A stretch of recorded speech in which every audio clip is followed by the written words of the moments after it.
మీకు తెలుసా Allu Arjun and Guruji combination లో ఒక మూవీ అనౌన్స్మెంట్ వచ్చింది. బట్ ఆ మూవీ ఇంతవరకు స్టార్ట్ కూడా కాలేదు. ఆ మూవీ ఎలా సైలెంట్ అయిపోయింది? Oh head links, welcome back to another video. మావా ఈ క్వశ్చన్ నన్ను మన సబ్స్క్రైబర్ లో ఒకరైతే అడిగారనమాట. కోసం నేను ఈ వీడియో అయితే చేస్తున్నా బ్రో, ఎస్పెషల్లీ నీ కోసమే. అసలు అల్లు అర్జున్ అండ్ గురుజీ కాంబినేషన్ లో రావాల్సిన సినిమా వచ్చేసి ఆగిపోవడం జరిగింది. అసలు ఎందుకు ఆగిపోయింది? రీజన్ ఏంటంటారు? పూజా పాప సైలెంట్ అయిపోయింది, అల్లు అర్జున్ సైలెంట్ అయిపోయాడు, త్రివిక్రమ్ గారు కూడా సైలెంట్ అయిపోయాడు. వీళ్ళందరూ సైలెంట్ అవ్వడానికి రీజన్ ఏంటంటారు అనేది క్లియర్ గా అయితే తెలుసుకుందాం. సో వీడియోని ఎండ్ వరకు చూడడానికి అయితే ట్రై చేయండి.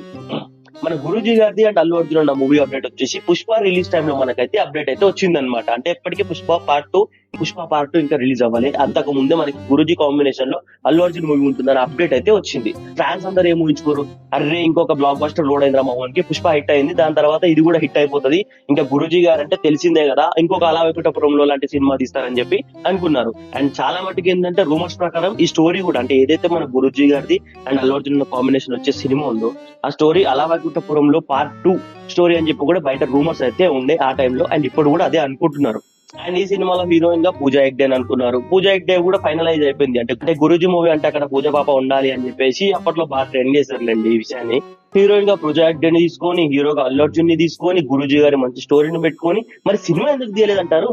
పుష్ప పార్ట్ 2 రిలీజ్ అయిన తర్వాత అల్లు అర్జున్ అన్న క్రేజ్ వచ్చేసి ఎక్కడికో వెళ్ళిపోయింది, నెక్స్ట్ లెవెల్ లో వెళ్ళిపోయింది. ఆ తర్వాత అల్లు అర్జున్ అన్న ఈ సినిమాని చెయ్యాలా వద్దా అనే డైలమాలో ఉన్నప్పుడు సేమ్ యాజ్ పూజా హెగ్డే కూడా సినిమా నుంచి సైడ్ అయితే అయిపోయింది. తను ఎందుకు సైడ్ అయిపోయింది అనేది ఎవరికి తెలియదు. బట్ అప్పట్లో ఈ న్యూస్ కూడా బాగా వైరల్ అయితే అయిందనమాట. పూజా హెగ్డేకి గురూజీకి ఇప్పుడు పడట్లేదు అని చెప్పేసి తను స్టోరీ నుంచి బయటికి వెళ్ళిపోయింది. గురూజీ గారి స్టోరీ నచ్చినా కూడా దీనికి పాన్ ఇండియా కేపబిలిటీ లేదనమాట. అంటే ఏదైతే పుష్ప 2కి వచ్చిన క్రేజ్ ని మెయింటైన్ చేసే అంత కేపబిలిటీ ఈ స్టోరీకి లేదు అని చెప్పేసి, అండ్ సో ఇండైరెక్ట్ గా దీన్ని అల్లు అర్జున్ అయితే రిజెక్ట్ చేయలేదు, బట్ సినిమా అయితే హోల్డ్ అయితే చేశాడు అనమాట.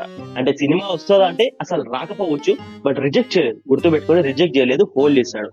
అండ్ తర్వాత అట్లీ మూవీ అప్డేట్ అయితే వచ్చింది. అండ్ ఇప్పుడు లోకేష్ కనకరాజు మూవీ అప్డేట్ వచ్చింది. అల్లు అర్జున్ కి ఏదైతే మనకి పాన్ ఇండియా క్రేజ్ వచ్చిందో దాన్ని మెయింటైన్ చేయడంలో అల్లు అర్జున్ చాలా అంటే చాలా జాగ్రత్తగా తీసుకుంటాడని చెప్పి క్లియర్ గా అయితే అర్థమైతే అవుతుంది అనమాట. మంచి మంచి ప్రాజెక్ట్స్ అయితే ఉన్నాయన్నమాట మనకి. అట్లీది కావచ్చు అండ్ ఇటు వచ్చేసి లోకేష్ కనకరాజ్ కావచ్చు, ఇద్దరు పాన్ ఇండియా డైరెక్టర్స్. వీళ్ళతో ప్రజెంట్ బిజీగా ఉన్నాడు. గురుజీ గారి కాంబినేషన్ లో సినిమా వస్తుందా అంటే చెప్పలేము. అది ఆల్రెడీ షెడ్ కి అయితే వెళ్ళిపోయింది అనమాట. సో ఆ సినిమా గురించి ఎక్స్పెక్టేషన్స్ అయితే ఏం లేవు, ఫ్యాన్స్ కూడా లేవు. అసలు ఫ్యాన్స్ కూడా మర్చిపోరు ఇవి చెప్పాలంటే ఆ సినిమాలో ఒక అప్డేట్ వచ్చిందని చెప్పి కూడా. అలా అయితే అయిపోయింది అనమాట. వచ్చేసి అల్లు అర్జున్ క్రేజ్ రావడం, సెకండ్ వచ్చేసి పూజా పాప ఇందులో నుంచి సైడ్ అయిపోవడం, అండ్ ఆ తర్వాత ఈ సినిమా ఫోల్డ్ లో పడిపోవడం. గురుజీ గారు కూడా పెద్దగా ఇంక సినిమా గురించి పెద్ద డిస్కషన్ ఏం పెట్టలేదు, అండ్ బయట కూడా ఎట్లాంటి అప్డేట్ అయితే ఇవ్వలేదు.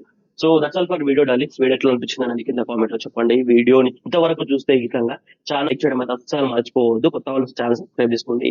సో మళ్ళీ కలుద్దాం నెక్స్ట్ వీడియోలో. Thank you team 2 tickets. జై శ్రీరామ్.